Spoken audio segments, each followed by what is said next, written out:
All right, I think we are live on YouTube now.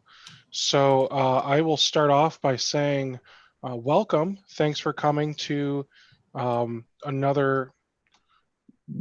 Why can't I think of words today?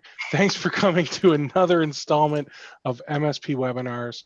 Um, Today, I know we were supposed to have Mark Shaw come in and blow our minds with the always interesting Kaseya Tech Chat.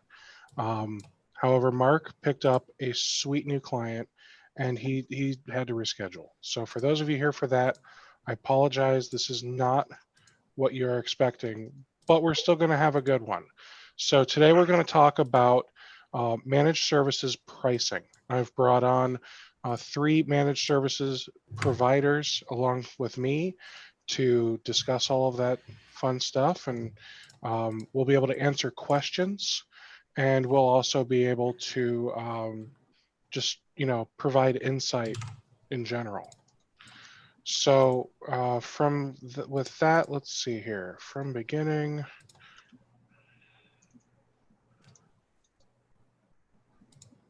Share screen. Bam. So I'll just start by peddling my own wares. This is an MSP webinars video. The webinars are always free to attend. I do have bonus content that I put up into a Patreon page for anyone that subscribes. You can subscribe for as little as $1, and that helps keep these webinars going.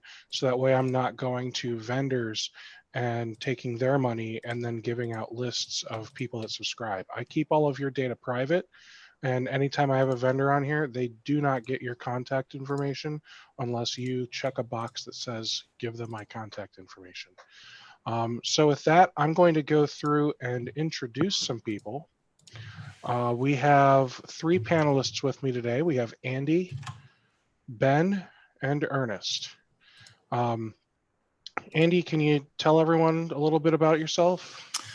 Okay. My name is Andy Loya. I've been in the IT business for approximately 10 years now. I opened my own IT company about 5.5, almost 6 years now. And I've just been working alone, independent. I have not had any employees other than an accountant. And currently I manage about 250 endpoints. So there we go. Fantastic. Ben, how about you, sir? Well, started my business about 10 years ago under a different name. I decided to rebrand myself as TechWatch 24/7. It's been going 10 years now, which is awesome. Providing MSP and break fix services to homes and small businesses. Just love what I do. Let me see anything from that answer, or? Sounds good. Cool. Last but not least, Ernest.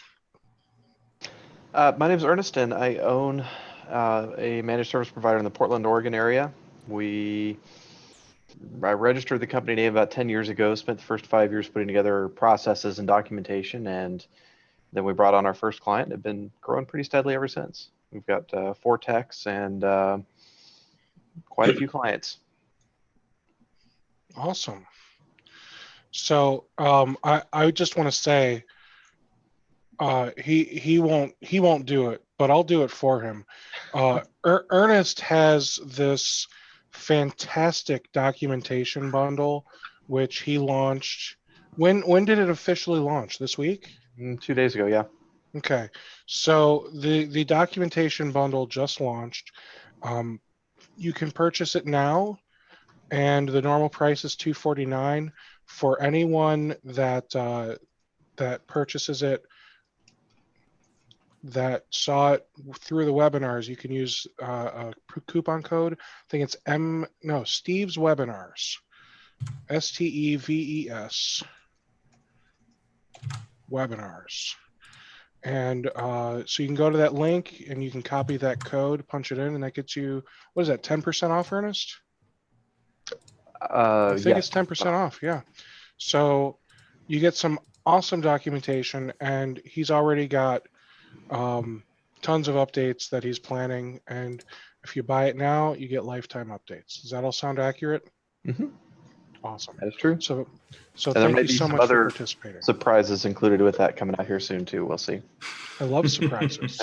I'm actually a third of the way through working on a surprise for your documentation. That's going to be awesome. So yes. So I guess I didn't really introduce myself. So I'm Steve. I own an IT company and we do managed services. We are in the Akron, Ohio area. I started my company about 8 years ago. I have 85 endpoints right now. So not as many as some others, but enough for me. So let's just kind of dive into it. If anyone has questions, there's a Q&A button. I think it's in the top left of our camera area. So feel free to ask questions as we're going through this anytime. So we're going to talk about pricing today. So let's just kind of dive right in. Let's get to the answer that everyone's looking for. What do you charge for fully managed services? All you can eat, all of the tools are included. You know, we just want your diamond plan, okay? How about Andy? All right. It's okay. Diamond plan, basically they want everything. They want the Office 365, they want all of computer management, whatnot. Typically I've been charging on a per device basis because basically all of my billing is like that. It's just makes sense. It's easy to account for.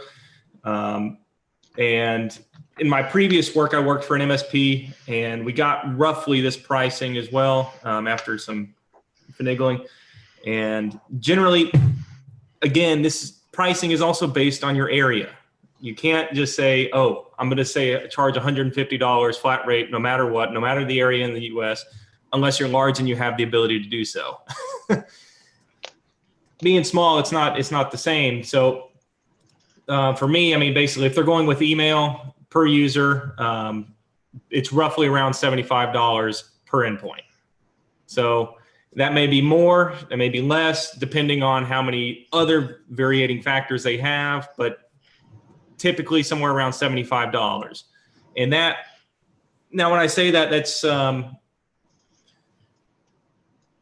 with that, I mean, I've implemented a lot of automation. I mean, I'm one guy managing 250 things, doing most of the billing, most of everything else. So automation is key there. So while I probably spend 25 hours a day or 25 hours a week actually talking with people. The other 15 are either leisurely doing nothing or doing business work. So it's kind of a mixed bag. It depends on how go-getter you are. For me, I wanted a lifestyle of ease and whatnot. So I kind of built automation around my platform to do that. So it's kind of a mixed bag, I guess. Fair enough. It's all good. How about you, Ben? What do you do for pricing for the top awesomest plan that you offer? Well, in the way there's actually two, because I have both residential and business, and they are a little different. But on the residential side, it is $67, and that's pretty much everything there other than Office. Reason being is that most home users don't even care about that, or it's just too much for them. So I'll just put a free open Office or something on there. But they get remote support's there, backup is there, protection's there, all of it. On the business side, it's custom quoted, but it starts at $99 per device, just like Andy, where they get Office and everything. A lot of. Yeah, I agree. It's very custom. I mean, go ahead, continue. Sorry. No, it's okay. So I'm a one-man shop as well. I mentioned this before. I'm based out of Nashville, New Hampshire, and there are other MSP providers in the area, and charge roughly around the same amount they do. So it's more of how we stand out versus the pricing. But that's basically what we got. It's pretty awesome, actually, especially with the backup that actually just launched this past week. Not everyone knows about it yet. So that's what we got. Excellent. And Ernest, How's your pricing look today? We are doing a per user pricing instead of per endpoint.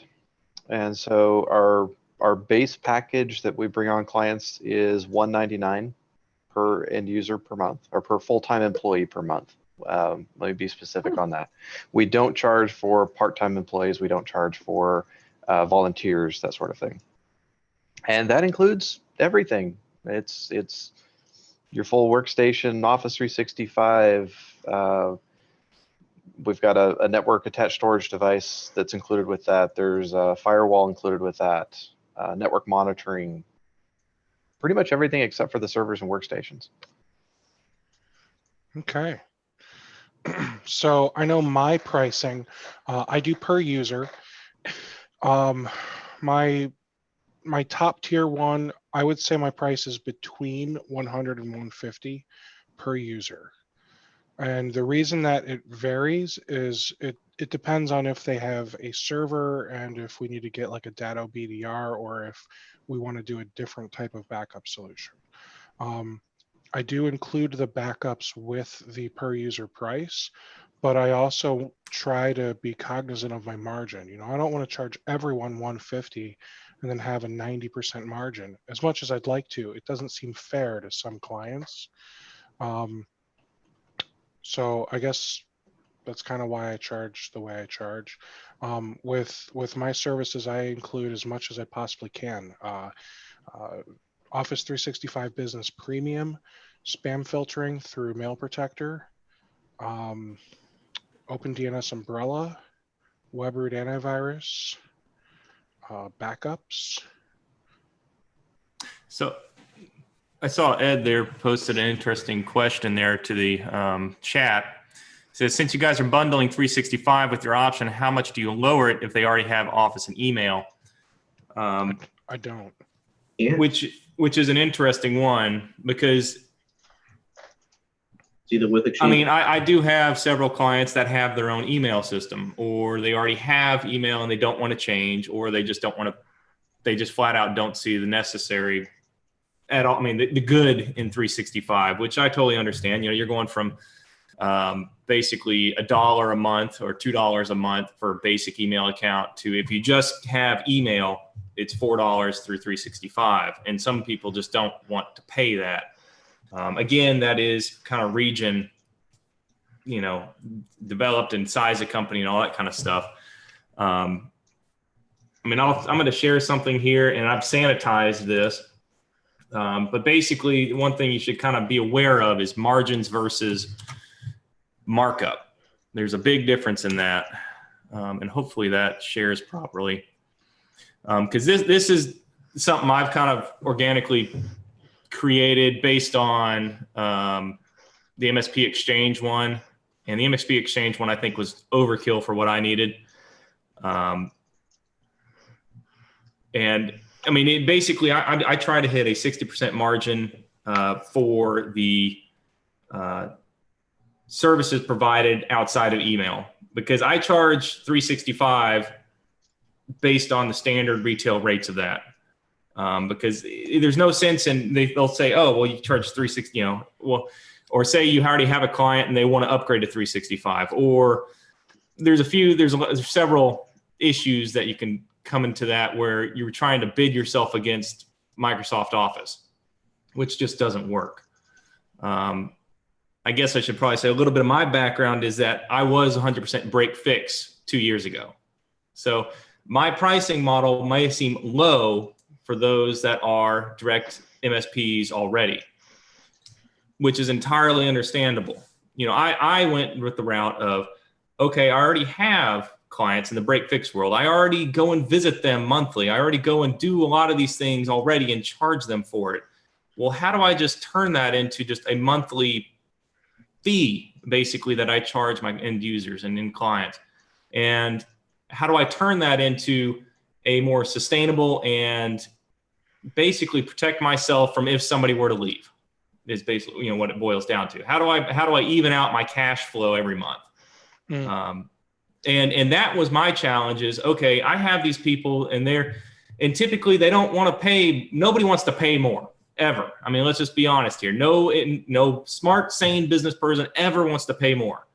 And so you have to value add and value sell yourself and say, look, okay, you pay me, here's the service you're currently paying me for. Here's the labor averaged every month that you're currently paying me for.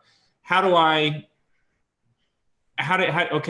I getting more when I start paying you monthly and I'm paying you 20 or 30% more than what I'm paying you monthly? Currently more than I'm paying you. And that's kind of what it boiled down to is, okay, well, now that you're fully managed, now I can implement a lot of these automation things. Okay, great. Now that I'm fully managed, I can do more basically effectively with automation with less of me being involved. And so that's the approach that I took. So that, unfortunately, I mean, yes, the area out here, other similar MSPs, they're roughly $100 per endpoint. I mean, I'm on the low end side, yes, but at the same time, I also had to convert a lot of break fix clients to, we can pay monthly and not have to worry about things or crazy overages or anything like that. So do you see yourself being able to increase your price per endpoint in the next 12 to 18 months because you've proven your value to your clients? Yes. And a lot of that has boiled down to, I mean, last year, I got to say my overall profits did not change from 2 years ago to this current year. However, the amount of headaches and, oh crap, you got to come on site and do stuff. And the amount of time that I have personally had to invest in each individual thing has significantly reduced. So, and is that thanks to the automation? That is thanks largely to automation. That's thanks largely to just, guys, there's better ways of doing things. Okay. So yes, I mean, I am this year, rates are going up. Most of the clients last year, they were around $35 to $50 per endpoint. Terribly low, but again, you got to get clients, from a break fix standpoint, you got to say, hey, look, we're changing the model of the way we're doing things. This is better. This is the way things should be. You shouldn't, I'm a service. I'm not, you shouldn't call the air conditioning companies were probably the best example I used. Just because your air conditioner is broken, it's an emergency. The house is on fire. Come out and fix things. Well, that's great. But what if I can't come out and fix things at that time? What if there's no, I'm already at somebody else's house fire? What then? And basically that's when you start segueing into preventative maintenance, recurring, just standardized checks for things. And that was kind of you can very easily convert break fix clients that way. So make it something easy for them to understand. It's like Zachary phrased a little bit. He was thinking on the residential side, looks like, which is not far off from what you were talking about anyway. But I'll answer it though, since I do residential. When it comes to Office, there are two different versions, one with and without email. So you have one that has Exchange. I mean, Outlook will be there if you want to be on the business version, but there is a home version as well. But oftentimes, because they either don't use it or whatnot, they can certainly purchase it if they want to. But usually when it comes up to the price point, especially around here, people in New Hampshire are oftentimes a harder sell than most. So I'll try to promote some of the free stuff as long as it works well, like OpenOffice, or I've looked briefly at LibreOffice as well. So I usually have them go on OpenOffice with anything, just because it looks like when they have the computer come with like Office 2003 back in the day, and they're used to that appearance. So that's usually what I go with on there for cost effectiveness, and really don't have to worry about maintaining it. So it just kind of sits there. Now, did you guys take a moment to look at the link that Andy posted? If not, I am going to share my screen real quick and show that to you. Now, this is how you determine your price, Andy? Yeah, that's the new model for this coming 2018 year. Excellent. So that I mean, basically you got your internal, I mean, I wanted to attempt to account for all of my costs and figure out, I mean, again, I'm a one-man show, so I don't have a lot of costs or overhead such as a, Ernest or someone that's a larger company. So, and that was derived from that margin calculator there. It's just, I felt that the margin calculator was very overkill for my needs. So for those of you that have never seen it, there is this really cool tool available. I'm going to tell you the website here in a moment, but the tool is the MSP margin calculator, and you'll see it says for Discord. There is a live chat that we use, Discord. It's kind of Slack, and it's filled with tons of awesome information. So this here is a margin calculator, and it is like insane. So you can come in here and you can put, these are all the things that we give on a user basis. These are all the things that we do for a PC, server, mobile, BDR, so on, so on, so on. And then it gets all that information from the costs page. And then you go through here and you say how much labor you put into it. Good Lord, this is new to me. How much do you pay your technicians on average in labor? And then what margin do you want in your price? So how much of your price do you want to be profit? So with all of that, you put all that together, and then it kind of gives you this amazing breakdown of your costs, your margin, your price, and it'll give you the price. I think that's per user. No, this is per user plus servers and sites. So I really like it. It's very similar to the one that Andy's using. Obviously, you got to use what works for you. But if you go to msp.exchange, you have the ability to find that pricing calculator and quite a few other things that are on there too. Okay. So let's see what other questions we had. There's one in there that I think Ernest might be able to answer. Yeah, there are a couple in there. The one from Matthew there, we'll start with that one. In the sales phase, do you always get a budget or something from the prospect? And I do per user, and some people who don't have a budget and you pop 125 a user on them, they explode. It's all about perspective. When you're providing pricing to a client, it is all about perspective. What are you comparing it to? If you're comparing your number to the nothing that they're paying now, then yeah, they're going to blow up. You have to compare it to something. What would it cost them if their systems go down? What do they pay for their staff? If their staff's not able to work, how much is that costing them? Mm-hmm. Those are the things that you have to compare your pricing to. They don't care about what you do. To be honest with you, they don't care what you do, how you do it, what software you use, how awesome it is. They don't care about any of that. What they care about is what's in it for me. What is the benefit? What is it going to prevent? What pain is it going to keep me from having to relive? Or what pain is it going to keep me from having to live in the first place, depending on what their perspective is. So, I'm sorry, Ernest, which question were you answering? The NAS question? No, that was the one from Matthew about pricing for end users. Okay. As for NAS, we've started, and this is fairly recent, but we've started including Morrow data, MORRO data.com as a NAS that we're putting on site for all clients. And I'll post a link to there as well. And not Replibit? No. Okay. I guess Replibit's backup, not NAS, huh? Mm-hmm. Okay. All right, so sales phase. I would love to get Ben's take on this. How do you get a budget from your clients before you give them a price? Because of how small most of my business clients are, that hasn't actually been a factor. It's been more of I'll know of what features are available, and we kind of go based off of that.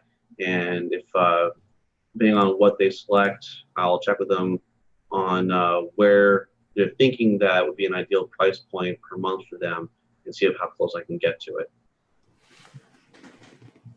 It's based on a case-by-case basis. So for me anyway, I've found that when I'm out on sales calls,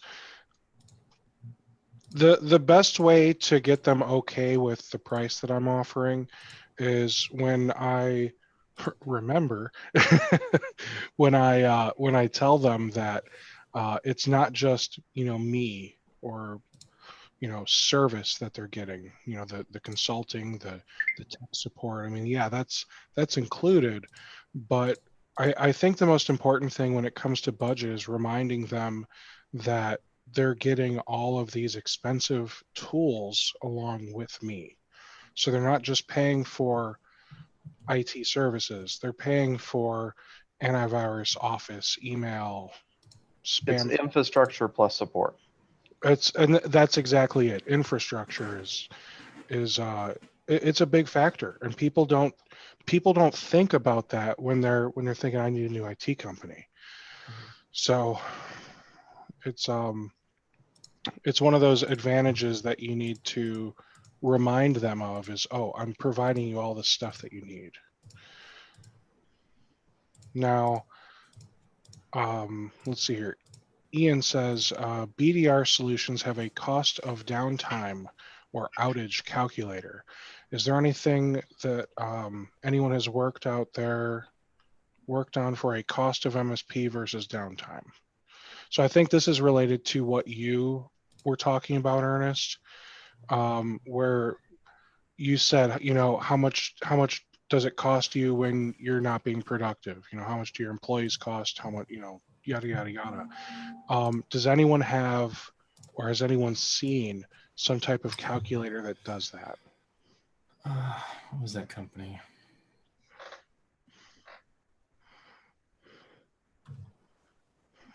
I'm trying to remember.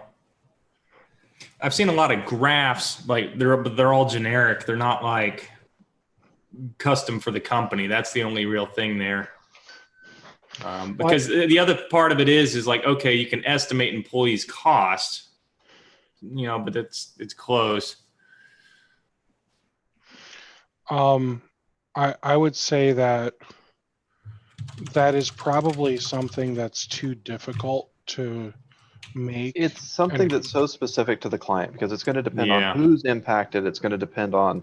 So I know that when we do it, I try to stay as generic as possible when I'm talking with the client. I want them to feel the pain and feel the pressure and be running through those numbers in their heads. I don't necessarily want to give them something concrete because I don't only want them thinking about the number. I want them thinking about the pain. I want them thinking about what it's going to cause their clients, what that downstream effect is when their users can't work. So it's not something that I would want to put together a calculator on, because it's a feeling, it's an emotion that I'm trying to get them to experience, not something that's concrete or logical necessarily. Excellent. So I put a poll up just for giggles to see what people are doing today with MSP pricing. So far, of the 10 people that answered, all of you do managed services, which is fantastic. I asked how people charge, per device, per user. Is it some kind of hybrid model?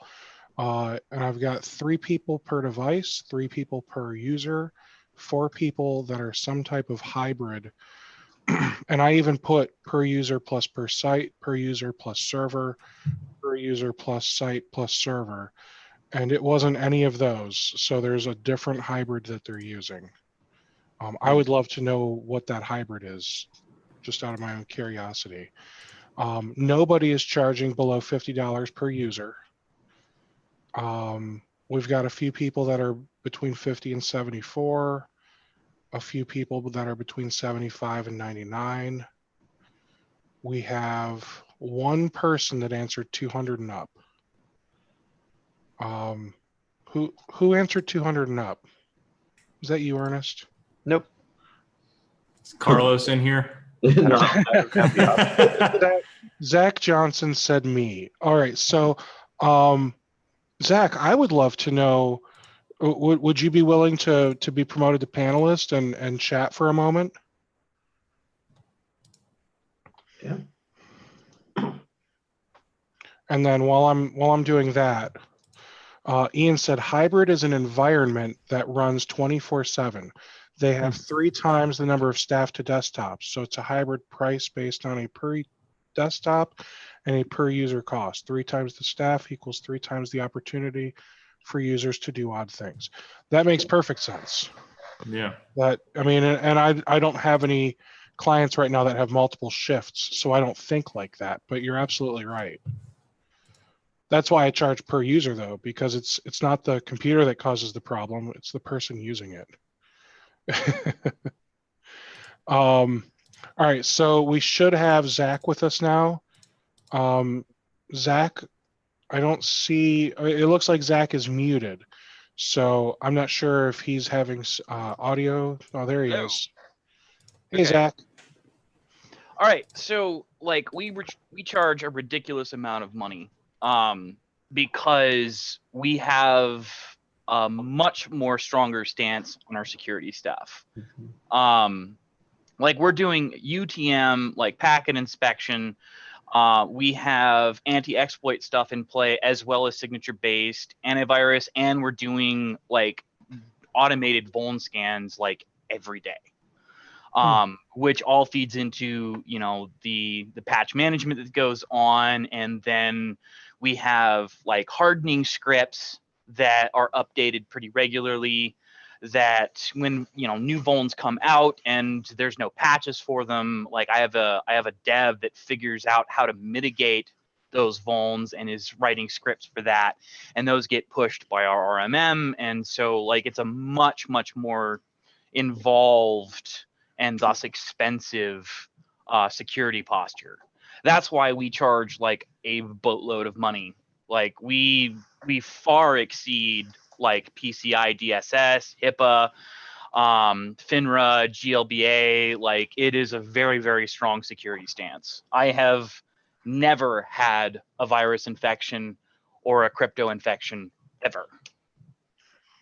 Fantastic. That's awesome, Zach. Yeah. It is awesome. Jeez. So have I, thankfully. But yeah, I it's got one on my extremely computer. involved. What's that, Steve? I said I got one on my computer just last week. So You need to talk to Zach. I kid. That's phenomenal, Zach. I appreciate that. Oh, hey, not a problem. Now, how long have you been at that pricing? Like a year. Okay.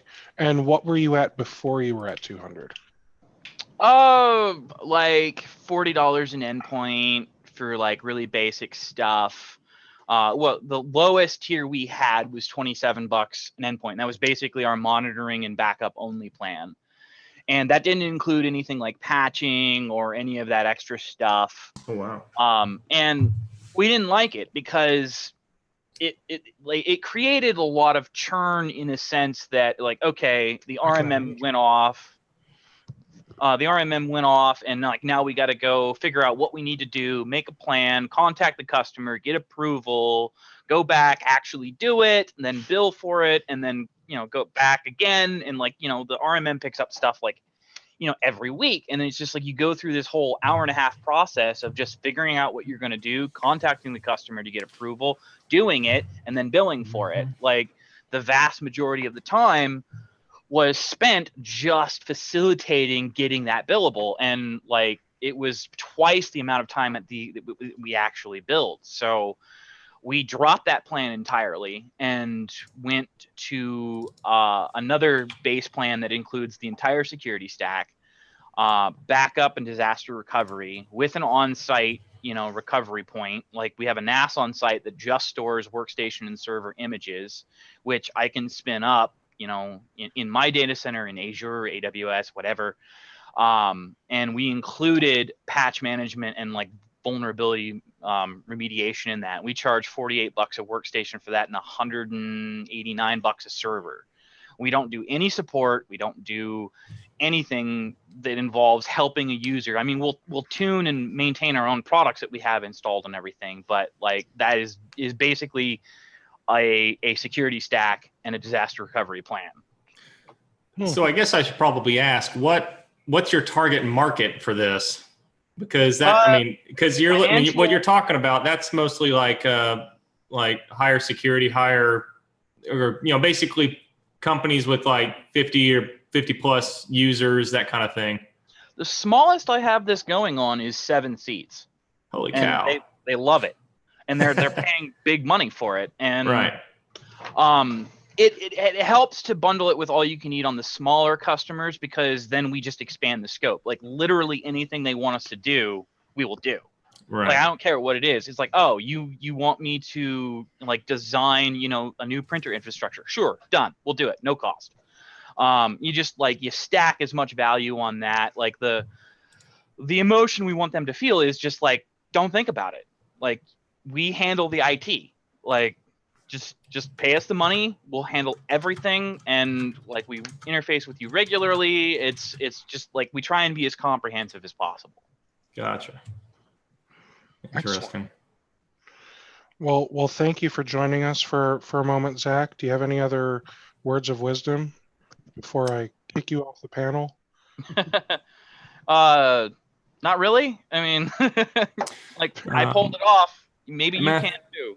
Matthew Kelly asked a question: why backup workstations? Just have users back up on-prem or cloud file share.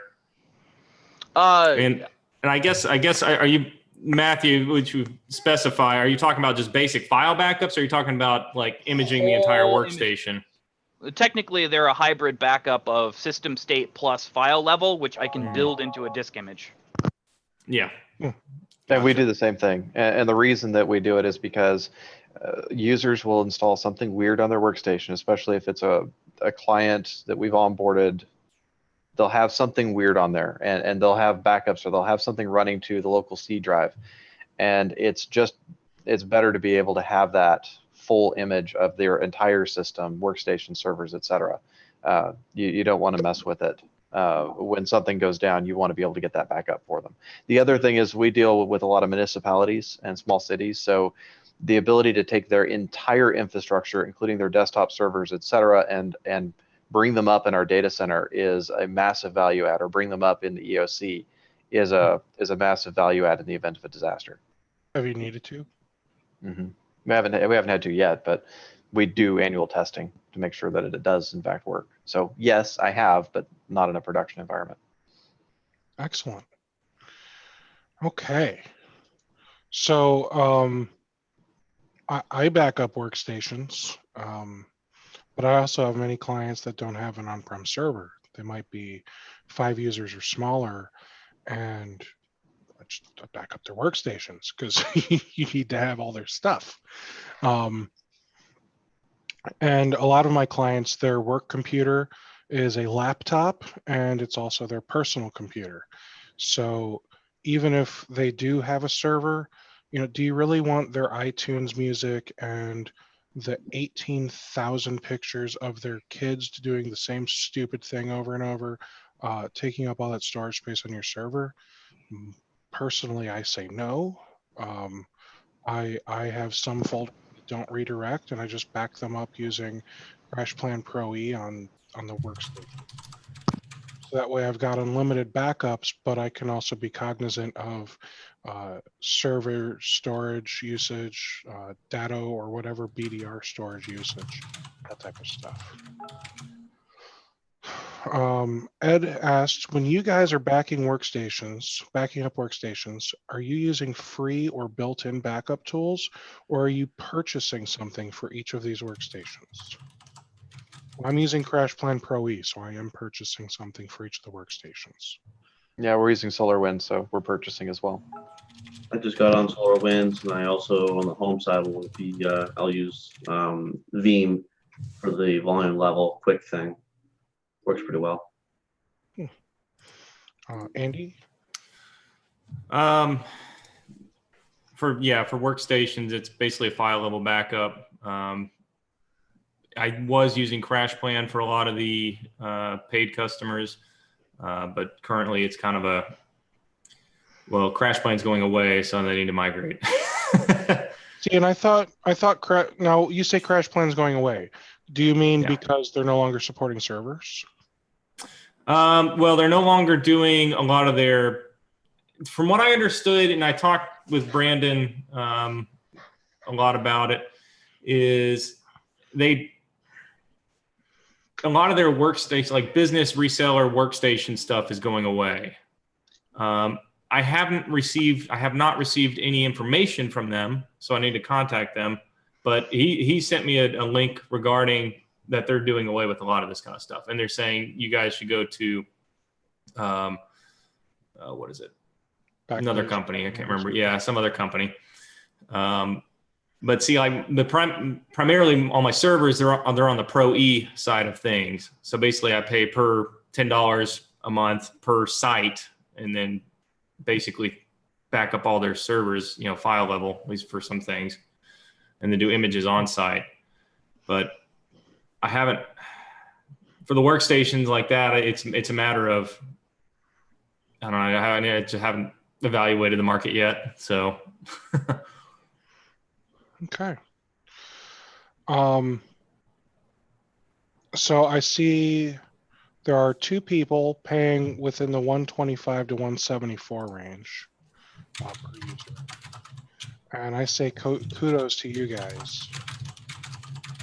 But it looks like more than half the people that responded are in the $50 to $99 per user range. So I'm curious to those folks. Are you not including as much infrastructure? Is this just for service, or are you in a market where it doesn't allow you to charge more? What's going on? Because I feel like that is and has been the most common trend in MSP is just providing support and maybe antivirus, maybe not. Some of the larger, older MSPs out there, especially, that is how they built their business, is at that. I know there's one here locally that does it for $35 a workstation, and they include support, but that's it. They, it's support, RMM, and that's all they do. So. And they nickel and dime you for everything. And then they nickel and dime you for everything else. And that just leaves a poor taste in my mouth. Like, I can't stand when I ask someone, hey, how much is this? And then they tell me, sometimes they tell me what seems like a high price already. and then I say, okay, cool. And I want to do this. And they're like, oh, well, that's actually extra.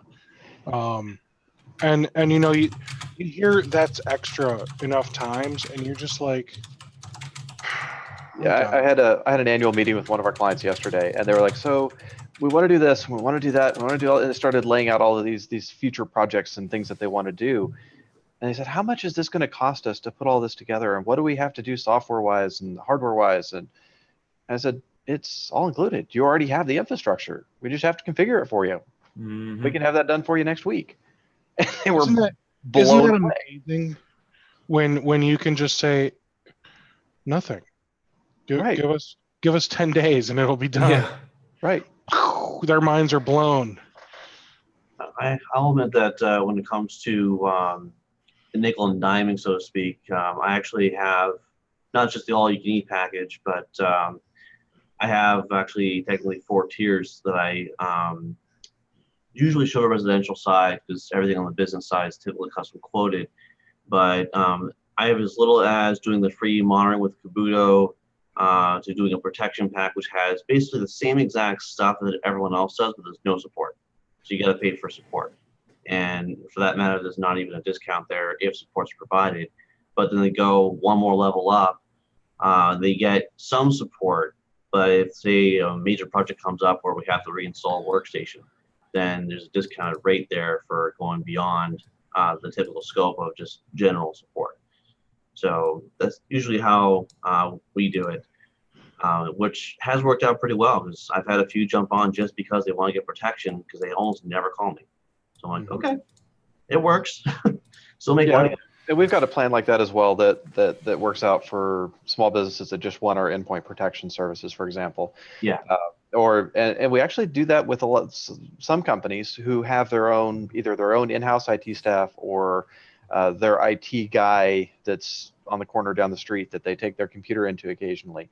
But that IT guy doesn't provide endpoint security or backup or any of those sorts of things. And so we're able to pick up some of those clients as well. And they just don't call. It's just money that rolls in the door. Even better. Andrew, I think, had a question. It seems between the four of you, $99 a user or workstation seems to be about the average. I'm assuming at that price point, you're having them managing their network infrastructure. Okay. You're not giving them network infrastructure. You were just including all the maintenance and support for that equipment. Yeah. That's what I'm doing. You're having them buy network infrastructure. He did put some asterisks below that. So, okay, yeah. I like the approach that someone here on the panel can talk about more, where I do want the customer to kind of own things, for two reasons. I'm not a bank, so I don't want to buy things and then lease it to people. I just want to sell people things. And two, I don't want, if someone wants to leave, I don't want it to take any longer than it has to. I don't know about you guys. I know a lot of people are all about, going out and buying their Sonic walls or Meraki's or whatever, and then just including it as part of like a per site price. Yeah.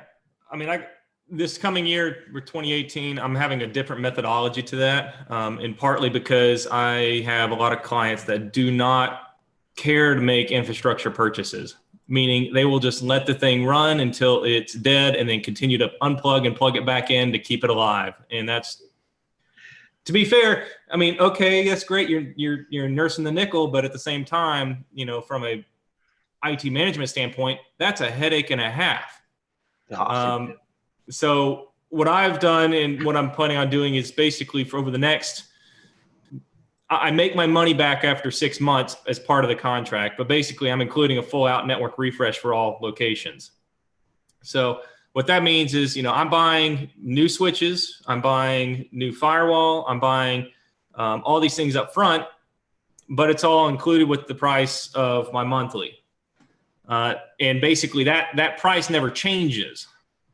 So they own the hardware after 6 months, but that price never changes and it never gets removed from their contract.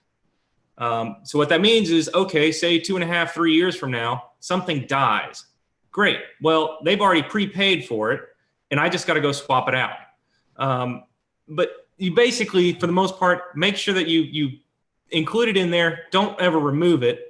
And make sure it's paid off in a relatively quick amount of time. That way, if they do decide to cut bait and run, well, you're not out a bunch of money. And, yeah.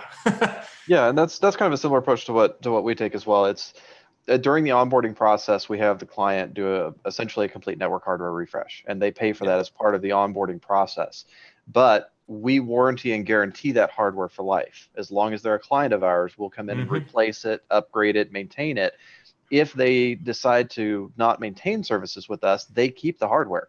That's theirs. They get to keep it. It's not something that we're leasing. So it's a hybrid approach like that works really well.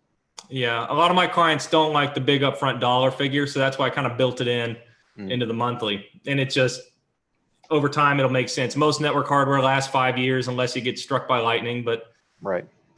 Basically every 5 years I'm looking at a network refresh. Well, okay, for 4.5 of those years, I've just been collecting dough. And it's just, go ahead. Please finish your thought. Oh, that was it. So, so here's a fun controversial question. Do you require a time frame on a contract for new managed service clients? I will start I will start. My contracts are month to month. I don't want people to feel trapped. If they want to leave, they can leave. It has happened. But I want, I want my clients to feel more like this is a relationship than a requirement. And if they want to end the relationship at any time, they can. Just give me, 30 to 60 days so we can make it a smooth transition to their next IT provider. I'm flexible on the time frame. Even I just want to make sure it's done right. Ben. Sure.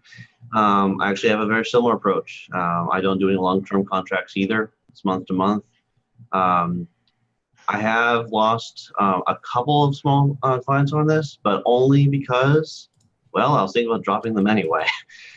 We weren't working as well together as we should have been, and they actually called me before I called them. I'm like, oh, thank you. You can go away now. But otherwise, it's been very successful. My biggest client has been with me on the month-to-month since the very beginning of the MSP era, which is 2 years ago, and it's been pretty awesome. Very good communication. And yeah, I don't want them to feel trapped either. That was my main concern. I'm seeing all these other MSPs in the area saying 1 or 2 year contracts, and then I hear them complaining about them. Like, that's just not healthy. You gotta be a good rapport going on, and be open to different topics and different possibilities, even if you have to, say, partner with each other, which I've actually been doing in my area. I have a few strategic partners where if I need to put a firewall in, that's not my area of expertise. So I'll bring them in to take care of that for me. And everything's worked out well. Next. Andy. Everybody loves me. I hate to say it. Me too, man. Yeah. So, I mean, when I approached them with a 1 year option, just say, hey, you just pay me these set things for 1 year, it made sense to them, primarily because I'd been working for them break fix for the past 3 years. I took an average of their monthly for the prior year, and then said, hey, look, you're going to pay me this over the course of 1 year. And then that kind of set the tone. And then this year it's all about just, okay, great. The tone's set, everything's set. Let's, just go by 1 year at least. And I do have again, to make my money back on the initial purchases, there is a 6-month minimum. But honestly, if you manage to crash and burn something in under 6 months, then you deserve, what you get at that point. So, I mean, it's not rocket science to keep somebody around for 6 months. I mean, if you have an unhappy customer and already 6 months locked in, and he's pissed and angry and wanting to leave, well, then you picked the wrong client. You didn't do your due diligence in picking your clients. Right. So I forgot about something on mine. Just to throw this out there. Not only do I have month to month, but some clients have actually gone with like per billing cycle, and I've had some that are on quarterly, and I have a handful on semi-annual, and a couple of individual, like where they're just one person for a company, where they're on yearly. It doesn't happen much, but it's whatever their billing cycle is. That's basically what the contract is. So whenever they pay, it renews. How about you, Ernest? Month to month, no contracts, no commitments.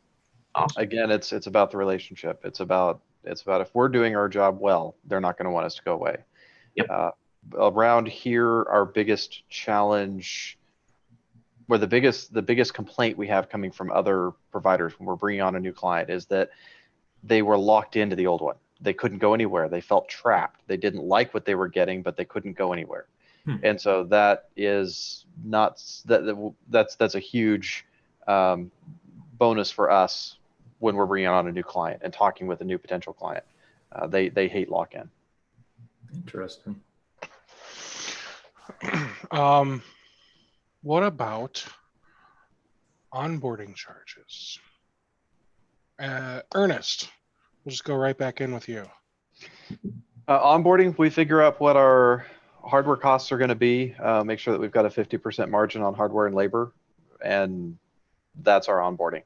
Onboarding, we will come in and work with a client to help them afford that. So we'll spread it out for 0% financing for 3 months, for example. We also have a partner that we could work with who can actually do a true financing and finance it over several years if they need to. Like, what is that one? Great American, whatever. Yeah, something like that. Companies type thing. Yeah. Ben, do you have onboarding fees for managed service clients? At the moment, no. But I've definitely thought about doing that just because there's often times where you have computers that have been running for a while and they're loaded with junk, and you got to spend time cleaning them up and getting them better to actually manage properly before bringing them onto the plan. So it's been a certain thought, but not yet. Andy. Basically, as long as the computers meet the minimums, under 5 years old, and they using a current operating system. Good God. XP. There's still a couple XP and Vista machines out there that run very dedicated software, which I can't get rid of. But so long as the majority of things are as they should be, then no, there is nothing, or the hardware is built into the monthly for the first 6 months. So, I mean, I guess you could say the onboarding fee is built into the contract, and just that's the way it is. But yeah, I mean, most of my clients I've kept up to date with, so it's not really that big of a deal for me. Mm-hmm. The types of clients who are interested in our services are ones who don't want to be behind the times. They're not trying to hold on to that old stuff. They really want to be secure and up to date. So it's not a challenge trying to make that happen usually. We've got one XP machine that's out there, and it's because it's tied to a water plant system that it literally cannot be replaced. It cannot be upgraded. So we just have to take extra care and make sure that it's completely off network and everything else. So. And what's crazy is that client was the same one I had the meeting with yesterday. They want to move forward with a complete replacement of all of their water treatment facility systems, and they want us to spearhead that for them. So we're doing vendor reviews and that sort of thing to find a good SCADA system for them. Yeah, I mean, that's the same way with a lot of my XP machines. They run aluminum folding and machines and all that kind of stuff, and just like, unfortunately, you just can't get rid of them. I got a Windows 2000 out there still doing that. It's like, oh crap. One of my clients has a single XP machine because of some financial software, but they're trying to get off of it. So they're a little behind, but we're getting there. So here's a question from Zach. How many of you are looking to bundle Dynamics 365 for Financials Business Edition as a QuickBooks replacement? I wouldn't. And the main reason for that is because so many businesses are tied into QuickBooks, and a lot of our financial partners who are either CPAs or accountants rely on QuickBooks. Mm-hmm. So I wouldn't want to take that away from them because they refer a lot of business to us. In fact, in November, hopefully, it's up to Intuit, but we'll actually be a QuickBooks hosting partner and be able to start hosting QuickBooks on our server stack for clients. So here's a comment on a different forum of people that are watching it on YouTube. So I am trying to get everyone's comments. This is when we were talking about contract length. It would be better to have at least a yearly contract and include easy out privileges. When you get ready to sell your company, those contracts are what will increase the multiplier. In other words, as long as you have a contract, you can give it whatever out clause you want. Fair enough. Yeah. I mean, that's very, very true and very important. I have no intention of selling my business at this point, though. No, neither do I. I mean, that's kind of one of those things that I've been looking into, because I'm very tempted to move cities And so like one of my largest clients, well, I don't even live near them. The closest office that they have is 2.5 hours away. So, you know, they're my biggest paying, largest client. And I know for a fact, if I move cities, I can get much higher paying clients. So, I mean, for me, that 1-year contract makes a lot more sense in the sense that if I can build up the revenue that's generated by these contracts, I can then in turn sell the clients to another local MSP or something like that. Yeah, just hire a tech to stay there while you move. Or do that, yeah. Then I gotta pay somebody, man. That's and then you gotta train them, dude. And then you've got first world problems, man. Yeah, and then you got first world problems. I'm gonna share something here quickly. This is the pricing calculator that we use, and the RMM and backup pricing that I've got in here is retail, and the RMM is from Continuum, including their 24/7 help desk. So your prices are going to vary drastically depending on what you've got in here. But this is something that we'll be putting into the document bundle in a week or two. Basically, we're going through and listing out all of our stuff, and it allows us to figure out and maintain our margins where we want to keep them, regardless of how many users, workstations, and whatnot. So as the salesman goes out, he is able to fill in and answer these few questions up here at the top, and it gives me the ability to verify that our margins are going to be where I need them to be for that particular client. Interesting. So, I mean, speaking of the, if he walks in there and they've got 5 servers, my margin drops to 46. I'm not going to do that. There's got to be something. we want to, virtualize their servers or put them in the cloud or do something different with that. But if they have no servers, our margins are much higher. What do you want your margins to be at? Ideally, somewhere between 60 and 70%. I'm willing to drop as low as 50, depending on the client. Andy, margins. 60%. That's the goal. So basically, I mean, I know last year was not that, or this year was not that, but that this year was also a major transition year for a lot of clients. So next year it's 60% or better. Ben. It's a bit lower at the moment, but it's fluctuating. Actually, I can't really give a firm number, but I'd say at least 30%, depending on what the service is. 30% is tough, man. Well, that's like for the protection pack and whatnot. There's no service with that or anything, but generally it's closer to 60. Okay. I'm in the 60 to 70% area. Yeah. So I saw a question earlier, variables in your pricing. So what about like nonprofits? Do you guys cut them a break? Yep. Do you guys charge them more because they've got grant money guaranteed? Do you guys just charge them the same amount? Yeah, we give them a 10% discount across the board. Okay. Yeah, I give them a discount too. Although I did a custom quote from the one that I had that's got about 20 workstations, but thankfully they're the type that doesn't call much. Andy? It is entirely, usually I offer them just basic, what do you call it? Basic workstation protection, and that's about it. And it's at a reduced rate, but still making money, obviously. And the usually labor is heavily discounted. But again, I'm not making enough money off of them. They usually only call me once or twice a year kind of thing. Most nonprofits don't have an operating budget for IT services. So, or at least smaller ones, let's put it that way. Most smaller nonprofits that do like community outreach, things like that, they're not that large. So it's per nonprofit exclusively. It varies. So, Edward had a question. Do you change the client environment to meet your margins versus changing the price of the client? And that's absolutely true. That's exactly what we do.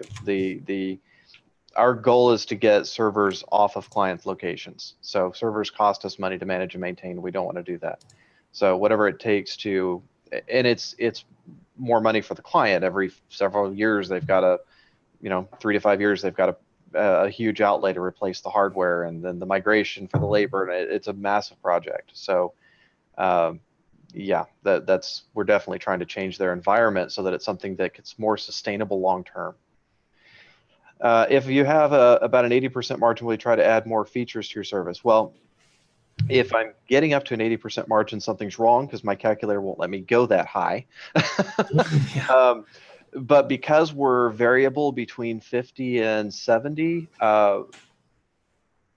it's because and our target's 60, because we're variable between there, we act more like an insurance. The clients that we get a higher margin on are help covering for the clients that we get lower margins on. And that will vary and change from year to year as clients and their infrastructure and their needs change. Some years, 1 year a client might be at 50, and the next year they're at 80, just because new workstations, new users, new technology that they're utilizing. So it works out, and it averages out across the client base over time. And have you looked into, from Zach, have you looked into nonprofit pricing for Office 365? Yes, absolutely. And that is for nonprofit something that we're doing. I'm excited that they're going to be bringing that into the CSP fold, because right now they have to sign up separately from us. So in the next few months, they're supposed to be bringing that into the CSP fold, which will be nice. Well, it's about time. I mean, I know academic was there, but the nonprofit would be awesome. Mm-hmm. Jeez, took long enough. Yeah, it did. Yes, you can still add it to your partner portal, but the nonprofit has to pay Microsoft directly if they're doing any of the paid options, and that's why I'm excited about them bringing it under CSP, so that we can manage that for them, because that gets confusing sometimes. Ernest, did you see the question about changing the environment versus price? Yes, and I commented on that as well. Okay. Okay, so do we have any other questions from the delightful attendees here?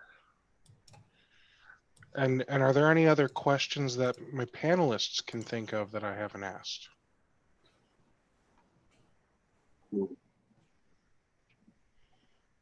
Don't all speak up at once, guys. Last thought I had when we were talking about Office is that thankfully with the one nonprofit I work with, they actually go through a separate thing that's meant for nonprofits, so they can get it like dirt cheap, and they're part of a chain, so it works out. Don't even worry about that. Yeah, Office 365, they have free options for 365 for nonprofits. So maybe we latch onto that. I don't know. Yeah, I make use of that for one client incredibly much. I mean, it's like $2, I think, for the full. What is it for, like, full Office and everything? Business Premium, and then it's $450 for E3. Yeah, it's friggin' awesome. Yeah. A couple awesome comments in the chat there. If I have a break fix that never ever wants a recurring bill, should I just drop them? Managed services will cost them more than they spend now, which is less than $1,000 for 35 clients and 5 servers. Wow. They're getting a hell of a deal. Yeah. Now, or they have inside IT. So let's get Kurt to elaborate on this some. All right, so 35 clients, I assume that means 35 workstations, 5 servers. Of those devices, how many hours are you spending doing any type of tech support? And then I'm just going to slowly ask more questions. Well, and I'll just comment here briefly that it depends on your business, and it depends on your business model, and it is entirely up to you. We won't do anything for a client without some sort of recurring revenue, without some sort of MRR coming in the door. It's not worth it to us unless there's some form of MRR. So it really depends on your business, and it depends on your market. It depends on how good that client is to you. If you're not making any money off the deal, then yeah, get rid of them. If they're not listening to your suggestions, then yeah. Well, but hold on. I've got questions. Go ask your questions. All right. So they're spending less than 1,000. Okay. So how many hours are you providing them tech support? I'm not asking them how many. Oh, okay. He's gonna be brought in as a panelist. Yeah, it'll be easier.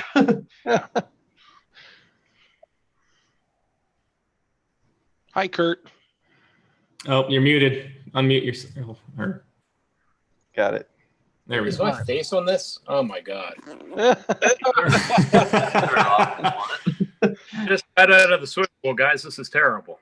It's okay. It's okay. So, But I got up for your webinar there, Steve. I appreciate you, Kurt. That's why you're one of my my top 100 favorite patrons. There you go. Top 100. Yeah. So what I have a doctor's office that one of my first clients ever. I've been doing this for 15 years. Recurring businesses is one of my first ones. They've never had a raise in their rates ever.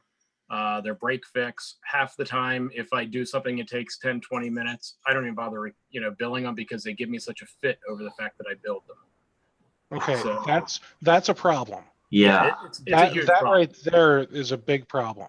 Yeah. So I would It's a huge say problem. that if you're spending more than 30 seconds and you're actually doing something, you're actually doing work, and and you're not just answering a phone and chatting, you're remoting to a computer, or you're going on site or whatever. I mean, that's billable, man. Yeah, I know. Doctor's I know. office, So they go into a room for 3 minutes and charge $150 for that. You Nice. need to do the same thing to them, and if they don't respect that, then I think that your question that you asked is a good question. Should you drop them if they're not going to respect you enough to pay you when you're providing them work, when you're doing work for them and fixing their problems? Then yeah, you should drop them, man. Now, what I want to know is how much time are you actually spending on them a month? Not much, because I know they're not going to pay me, so I don't bother. So I don't do any patching. I don't do any kind of preventative maintenance. Basically, they don't call me, I don't touch their stuff. You do manage services for other clients, though, right? A couple. I'm trying to branch out. Everything has always been as accurate. Yeah, I know. the other. Yeah.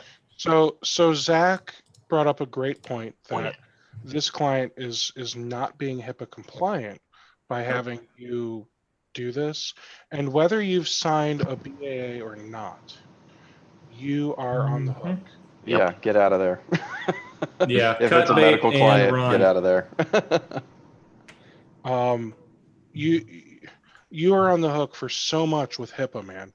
You have no idea. I have no idea because I don't do HIPAA for anyone. I don't have any doctor's offices or anything like that. Yeah, I have one. I flat out tell doctors' offices, I'm sorry, I would love to work for you guys and get your stuff working and up stuff like that, but I myself am not HIPAA compliant, and therefore I cannot help you.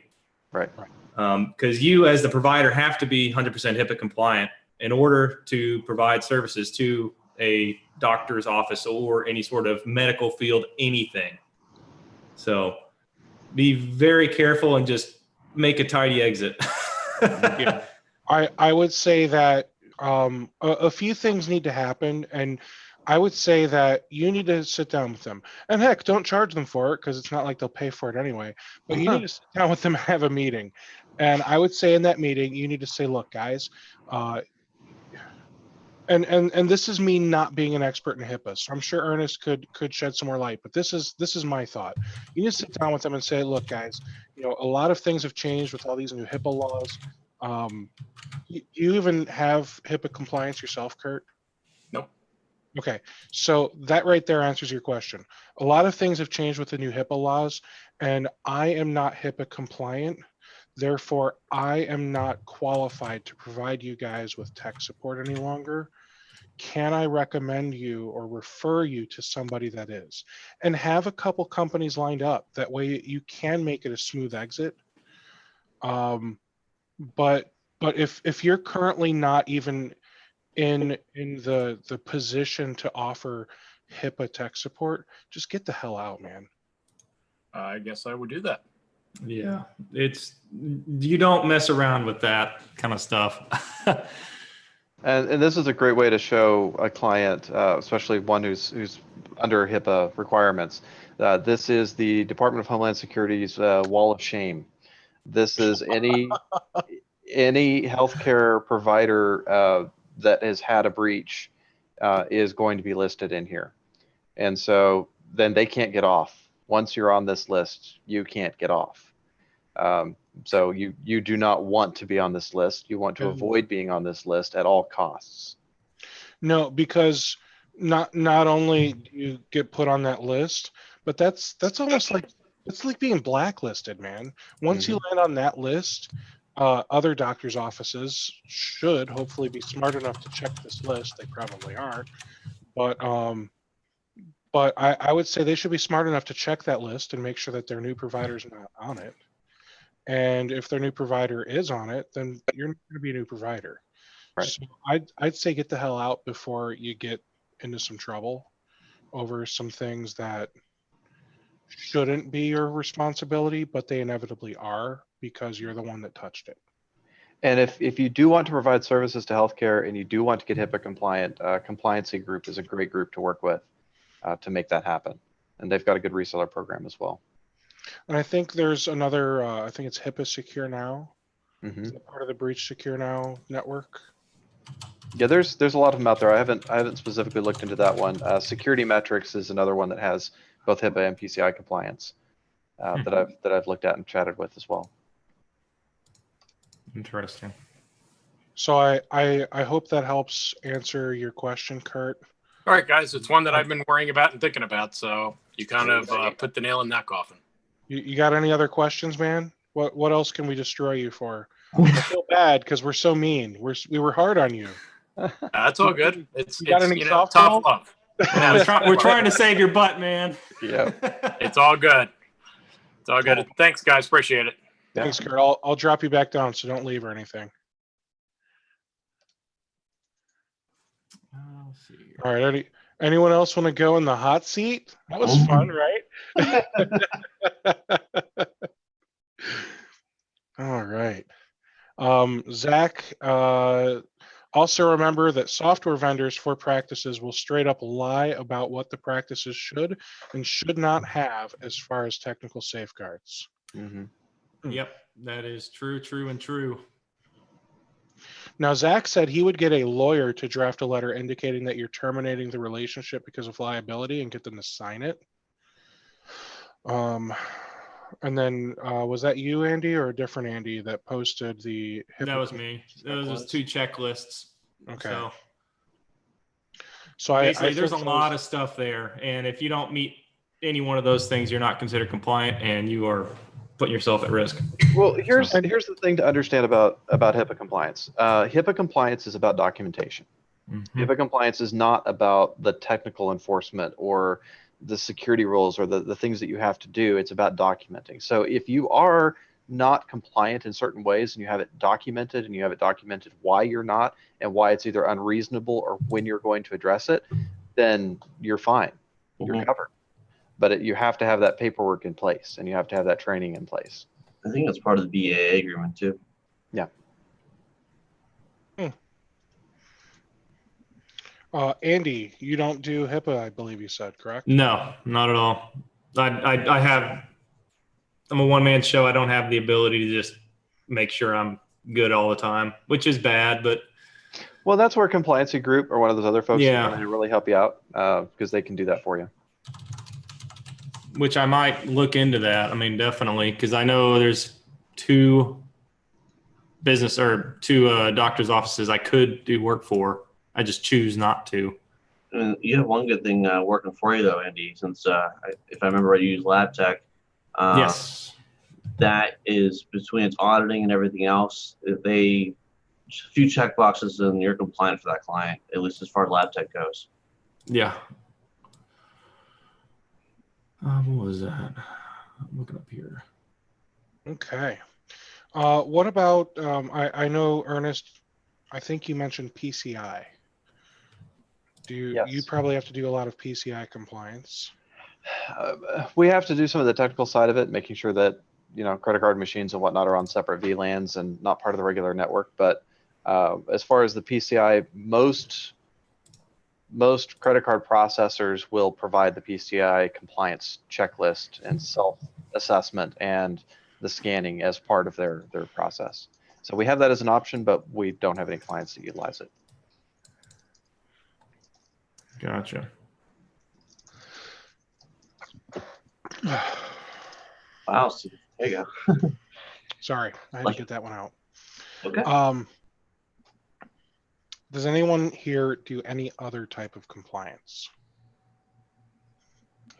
Yes, we also have CGIS compliance for our police departments. There you And go. can you tell me what CGIS stands for? Criminal Justice Information System, basically the handling and processing of data related to suspects and police-related stuff. Interesting. Yeah, it's a whole new world. Yeah.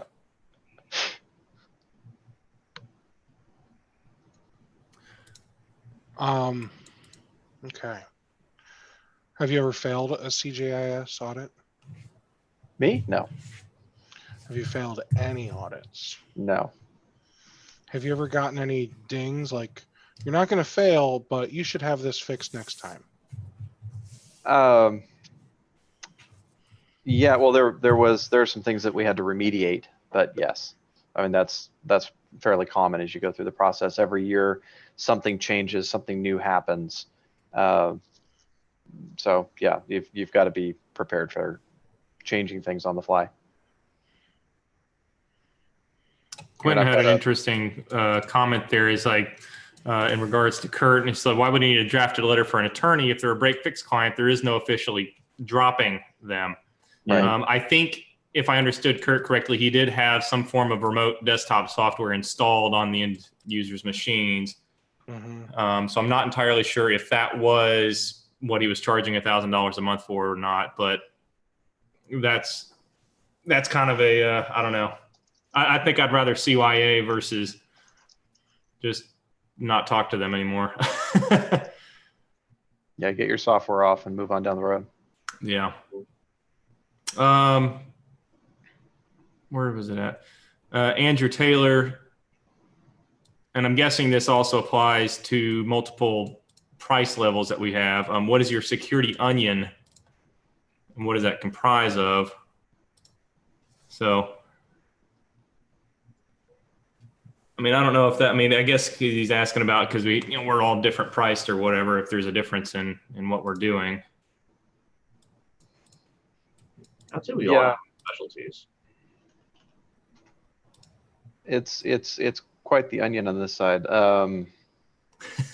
Let's see. Let me pull up my list here. Oh Lord, he can't even name it off the top of his head. It's that thick. Ernest, are you an ogre? Because we all know ogres are like onions. They got layers. Lots of layers. Lots of layers. My opinion on security and on workstation endpoint and client security is that you want multiple vendors who look at things in different ways, and you want those multiple levels from different vendors. There are some software vendors out there like Sophos who try to be all things to everybody, but what I've discovered is that they basically have the same thing at multiple levels. So you're scanning the file at the firewall level with the same engine you're scanning it on the workstation, and if one didn't catch it, the other's not going to catch it. So I thought of it like that. WebRoot, Malwarebytes, we've got Huntress Labs that's on there. What else are we doing? Policy Pack is on there. Windows Defender usually kicks in. On the firewall side, we've got OmniNet, which is the rebranded My Digital Shield. So there's multiple levels and layers moving in from the workstation or moving in from the outside in. Gotcha. Yeah. That's interesting. Is Policy Pack basically like group policy, except you don't have to have a domain controller? Or am I reading that? Exactly. Well, you still have to have the domain controller to create the policies, but Policy Pack allows you to take those, upload them to their cloud, and they will push them to the endpoints. So Oh, it's interesting. centralized group policy management for all of our clients from a single pane of glass. Interesting. That's cool. Huh. Yeah, I guess my onion, all my clients, they have a UTM on site. Primarily, they're either Untangle or I think the last ones, which I'm going to be getting rid of, are the old Astaro/Sophos boxes. And then on the end user agent, on the end desktop computer, that's all WebRoot and Malwarebytes. So. Well, I'll chime in on that. There's not much to really talk about, just mostly what Continuum provides with WebRoot, Malwarebytes, and with a couple larger clients, there are firewalls in place on the network. That's not just a home router or anything like that. Most of my clients are on, they're literally in a home with maybe 2 or 3 people, so they typically just have a pretty basic setup. There's no confidential anything, so nothing to really worry about too much. So in that case, just the basic stuff, WebRoot, Malwarebytes, and pretty basic router, just get them online. Having any issues. So I use WebRoot antivirus, Cisco Umbrella as part of my security stack. Meraki UTM. That's about it. I have been looking at, I don't know if you guys have heard of Carver. What's that? It's called Sentinel-1, and the company that makes it is Carver. Carvir is the company name. And Carver.net. But they've also got, I think it's neverpaytheransom.com. Yeah. And it just redirects you to Carver.net. They've got a really, really interesting tool. So they've got a SOC, a Security Operations Center. They've got all of the marketing and sales support with brandable print material and everything. And then their software that they install, it's not just antivirus. Like, it does a complete audit on what's happening on the computer, basically. So if it sees some kind of malicious change, it starts keeping track of the changes, and it develops what they call an attack storyline. And then you can say, well, let's just undo this. So because they've got all of those changes tracked, they've also got history of the file changes, so then we can literally revert back. Yeah, Zach mentioned InterceptX does that as well. Does it? Okay. Mm-hmm. WebRoot does not do that, Chris. And Brandon, SIEM, I don't. But they don't. Yeah, they claim to, but it's not perfect. And I'll also mention that Continuum is coming out with a security operations center, and they're going to be really upping their security game here in the next couple of months. So for those who are Continuum partners, that's a really great thing. Very cool. So that is one I've been looking at, and the reason I've been looking at it is, one, it actually shows you the attack storyline, so it shows you all of the files that got touched, and the process it needs to revert them back, and then because they've got a staffed SOC, they take 50 to 60% of virus-related tickets off your plate. So anytime a customer says, I've got a virus, you tell Carver to take care of it, and it's part of the, I don't know, $3 or $4 a month you're paying them. So it's interesting. Yeah, per endpoint, Brandon. So Chris Tiffany, we've had it roll back on its own for crypto in a sandbox. I guess I'm not sure because I've never had to roll back. But I have not seen anything in WebRoot that would imply that it does that. They claim that it does, and in some cases, especially things that they're well familiar with, it works really well. But it's not as detailed or anything as what you're talking about or what InterceptX does. They take it to a whole new level. Zach, I would love to check out Carver with a webinar so we can see it in kind of, I don't know. I just want to see it live. I just want to see it work. And I would like to almost prove Zach wrong because I've yet to see an outsourced anything that does a really good job. If you have an outsourced NOC or an outsourced help desk, I have not had the best success with them. However, I've also found that a lot of that comes down to how good your documentation is. Outsourced SOC is probably going to be a little different.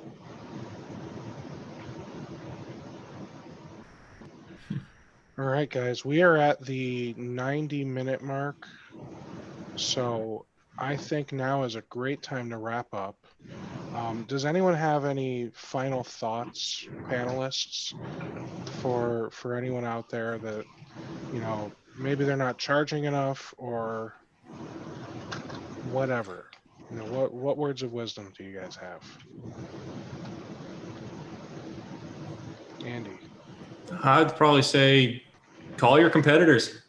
Sounds dumb, but honestly, call them and see if they'll give you a quote over the phone and see what they offer. Some people will give you numbers, some people won't, but it doesn't matter because if they will, great. Then you know what your competitors are charging and you can get reasonably close to them. Mind you, they may be doing more, they may be doing less, but if you can figure out how to price yourself accordingly for your local market, then do so. That's kind of what I've had to do. So it's kind of got to figure it out. It's a growing process, as it is always. I'm going to tell you the three things, the three words that I always use: integrate, automate, simplify. Yeah. That's what you have to do within your business, and that's what you have to do for your clients. If you can do those things, you will set yourself up for the ability to grow, expand very rapidly when the time comes, when the opportunity presents itself. My final thought on this is related to Andy's actually. Through networking, I've met a lot of my so-called competitors, and we really don't think of each other as competitors at all. And we've done a number of one-to-one meetings where they've been very upfront about what they're using, what they're charging, and we've actually formed incredible partnerships where we're referring business to each other. You never know what can happen when you just pick up the phone or go to them in a networking meeting and say, hey, can we have a chat and just see how maybe we can help each other out or even improve our businesses. Definitely been worth it for me. I did the same thing here. Yeah, that's very helpful and beneficial. Now, have you guys formed like a little oligopoly with that? Making partnerships with all of the competitors. So that way you guys all just have the same price. And it's a really high one. Yeah, $1,000 an endpoint. Wouldn't that be nice? Oh, I know, right? Well, I would like to thank you guys for participating, especially with such long notice that I gave you. Oh, yeah. Okay. And for those of you that are still wondering, weren't we supposed to talk about Kaseya today? We were. I'm sorry, Mark had to reschedule. I promise it is going to happen. It's just not going to happen today. With that said, I do want to thank you guys for joining us on an MSP Webinars installment. We have more coming up. Next week is actually virtualization. We're going to talk about virtualization. And I think it's going to be a lot of fun because we're going to talk about when to virtualize, how to spec out the hardware for virtualization, when should it be on-premise versus in the cloud with like Azure or something like that. So we're gonna get into the nitty-gritty with virtualization. As always, if you liked today's webinar and you want to keep them coming, please hop on mspwebinars.com, subscribe and become a patron. It gets you access to a ton of bonus content. Maybe I'll twist Andy or Ernest arm and see if I can get those pricing calculators to put up there. And yeah, thanks so much. You guys have a great week. I will see you next week for virtualization. Find MSP Webinars on Facebook to get all of the registration links for upcoming webinars.